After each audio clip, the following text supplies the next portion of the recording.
Congressman Tony Gonzales of the 23rd Congressional District of Texas. Yeah. Thank you so much. Welcome to Eye on Politics. Yeah, thanks for having me, Jack. You bet. So wanted to start with Governor Abbott's request for $11 billion for Congress to reimburse Texas taxpayers that money. Where are you on that, and do you think it has a good chance of passing? It's long overdue. I appreciate everything that the governor has done to keep Texans safe, really to keep Americans safe over the last 4 years. And it's not fair that Texans have had to pay out of pocket. So this reimbursement is an important initiative. I'm glad the governor is leading it, and we're going to work very hard here in Congress to get this done. I do think there is a decent chance to get this over the finish line, especially with the reconciliation process. A few more hurdles we got to get through, but it makes a whole lot of sense to reimburse the only state that has essentially done anything to keep this border crisis under control. And so you think that members from other states are going to go along with this? I do. We've already kind of had the conversation. You've seen a lot of states already contributed in some form or fashion, send DPS agents and send National Guard in some cases, and all these various different other communities have sent them to Texas, so they know that Texas has been at the epicenter of this. My district in particular, 2/3 of the Texas-Mexico border, we've been hit the hardest. So this reimbursement, long overdue. I'm excited for it, and I can't wait to get over the finish line. So you spoke with border czar Tom Homan recently, and I want to know, what did you discuss, if you can tell us, and what impact has the Trump administration had on the numbers of people crossing illegally into Texas and the whole southern border?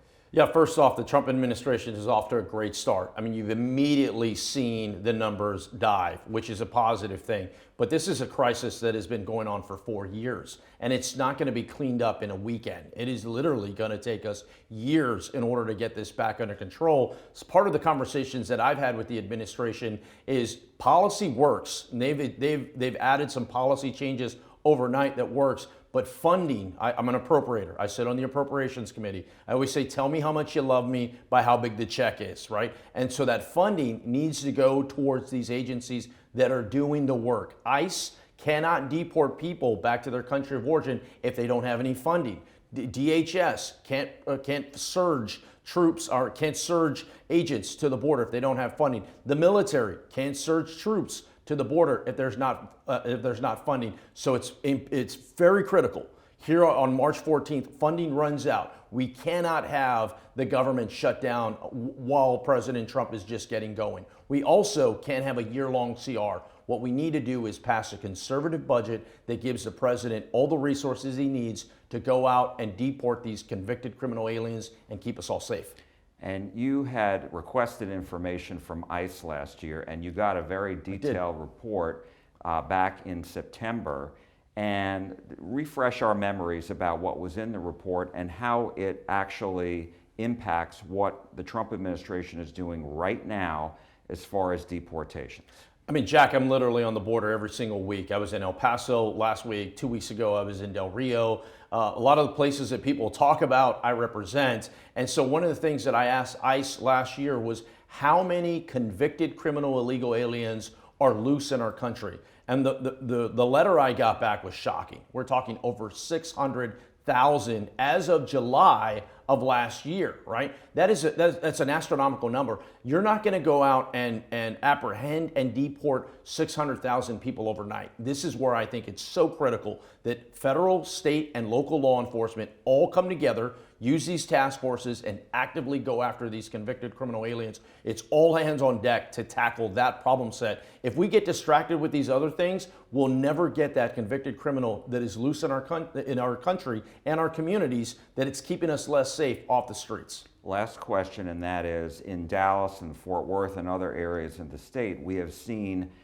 protests of the Trump policy, but also a lot of expressions of concern and worry by members of the Hispanic community and other communities about deportations. They're worried for their family members. What message do you have for them? Yeah, so I'm Mexican American. I represent a district that's predominantly Hispanic. I'm actually the chairman of the Congressional Hispanic Conference. That's the Republican arm here in Congress. The message for me is very simple. Illegal immigration should not be, we can't stand for that. We have to make sure that we hold those accountable, especially those convicted criminal aliens that make it a danger to all of us. That is completely different than legal immigration. That we're the beacon on the hill. We should always be the beacon on the hill. We should be a warm and welcoming place for those that want to come and live in the American dream, those doing it the right way, work visas, all that makes sense. Those two conversations are completely different. Right now, the Trump administration is all in on these convicted criminal aliens. I'm all in on getting these convicted criminal aliens off our streets. In San Antonio, we're about to hold a task force with the FBI, DPS, local law enforcement. This is what we need to focus on. But my message is pretty clear. If you're here illegally, that is a good thing. If you're here illegally, your time is up. Congressman Tony Gonzales, thank you so much. Thanks, Jack. We appreciate it. Of course.